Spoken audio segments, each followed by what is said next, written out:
परिस्थितीमध्ये गोव्याच्या विधानसभेत शिवसेनेचे आमदार असणार. किती येणार सर? आ? किती सीट असणार तुमच्या 2022 इलेक्शन नंतर? सरकार बनवायला ज्यांना जेवढा सीट कमी पडतील तेवढा आमची असते. अच्छा. मुळात भारतीय जनता पक्ष आणि काँग्रेस यांना फार जागा मिळतील असं मला वाटत नाही. म्हणजे आम्हाला बऱ्यापैकी जागा मिळतील. पण इथे सध्या मांद्रे मतदारसंघात माजी मुख्यमंत्री आहेत, त्याचबरोबर विद्यमान दयानंद सोपटे आहेत, एमजीपीचे आहेत, अनेक पक्ष आहेत, काँग्रेस आहेत. बरं. तुमचा झेंडा घडणार का? आमचा झेंडा हा तरुण माणूस जो तुमच्या बाजूला बसलेला आहे, बरं का, त्याच्या हातात जो भगवा झेंडा आहे तो भडकणार ना. का नाही भडकणार? खूप मागच्या वेळेला खुद्द या राज्याचे मुख्यमंत्री इथे पडले. हो, राज्याचे मुख्यमंत्री पडले या मतदारसंघात, बरोबर ना? पण त्यांचं असं काम आहे का मांद्रे मतदारसंघात? कोणाचं? तुम्ही म्हणतात तुमचं. मग माजी मुख्यमंत्र्यांचं काम नव्हतं का? त्यांचं तर किती मोठं काम, अनेक वर्ष निवडून येत आहे. या मांद्र्यातून भले भले लोक निवडून आलेले आहेत. मला माहिती आहे ना मांद्रे मतदारसंघाचे इतिहास काय तो. का तरुणांना संधी मिळू नये का? मिळायला पाहिजे. पश्चिम बंगालातून लोक आल्यावरती महाराष्ट्रातून यायचे नाही. हा, दिल्लीतून येतात आमचे लोक. एकंदर प्रतिसाद कसा आणि आहे? महाराष्ट्र काय आता आहे. कसा आहे? एकंदर प्रतिसाद कसा आहे? चांगला प्रतिसाद आहे. आम्ही मागच्या वेळा निवडणूक लढलो आणि निवडणूक लढलो ठीक, आम्हाला जागा मिळाल्या नाही. एक आघाडीमध्ये आम्हाला 1-2 जागा मिळायला लढलो, फार आम्हाला मतदान मिळालं नाही, खरं आहे.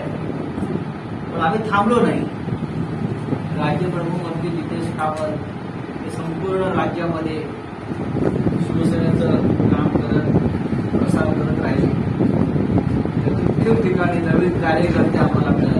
सरकारी जबाबदारी नाही काय, एक नवीन चेहरा आहे. लोक तेच चेहरे बघून आता कंटाळले करत इकडे तिकडे बेडकासारखा उड्या मारतात.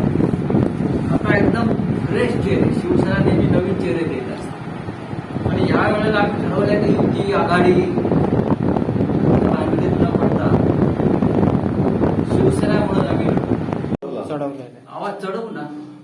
कधी सर? आता थोड्या दिवसात निवडणूक येणार आहे आणि एवढ्यात कमी काळात अवधी कमी आहे आणि एवढ्या अवधीत तुम्ही काय करणार?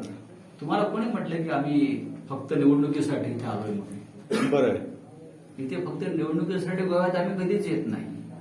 मी मागच्या वेळेला आम्ही 2014 साली फक्त 3 जागा लढलो. ते एकत्र होतो आणि आमच्या वाट्याला अशा जागा आल्या जिथे शिवसेनेचं फार काम नव्हतं.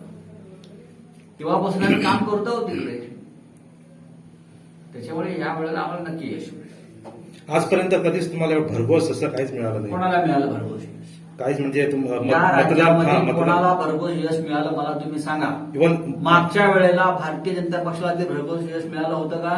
तसं म्हणत नाही, पण जी मतं जी पडायला हवी होती ती हजार मतं पडली. गोवेकरांच्या नशिबात जर चांगलं सरकार हवं असेल, त्यांच्या भाग्यात असेल तर शिवसेनेचं सरकार आणतील. शिवसेना अनेक वर्षापासून गोव्यात आहे, पण एक काहीच करू शकलं नाही. म्हणजे कारण काय असू शकतं? कारण गोव्याच्या मुंबईचं नेतृत्व कमी पडलं की स्थानिक नेतृत्व कुठलंही कमी पडत नाही. हा, मग एवढं मागे का शिवसेना गोव्यात एवढे वर्ष असून सुद्धा? आता अधिक वेगाने पुढे जाईल. इथं निवडणुका लढायच्या नाहीत का? तसं म्हणत नाही, पण कारण काय कमी पडायला? नवीन पक्ष म्हणजे मागच्या वेळेला आप नावाचा पक्ष आला. हा, तुम्ही त्यांना प्रश्न विचारला. आता तृणमूल काँग्रेस पश्चिम बंगालातून आलेली आहे. पश्चिम बंगाल आम्ही फक्त शिवसेनेबद्दल बोलतोय. म्हणून अहो, शिवसेना हे एक संघटन आहे. हा, निवडणुका येतात, निवडणुका जातात, हम्म. यश अपयश येतं आणि जातं, पण काम करत राहणं हा शिवसेनेचा मार्ग. इथले नेते अजिबात काही करत नाहीत मराठीसाठी. तुमच्याकडून आमची अपेक्षा आहे. तुम्ही आमच्याकडून अपेक्षा ठेवलीच पाहिजे. बेळगाव असेल किंवा मराठीचा इकडला प्रश्न असेल, शिवसेना बोलते आणि लढते मराठीबाबत.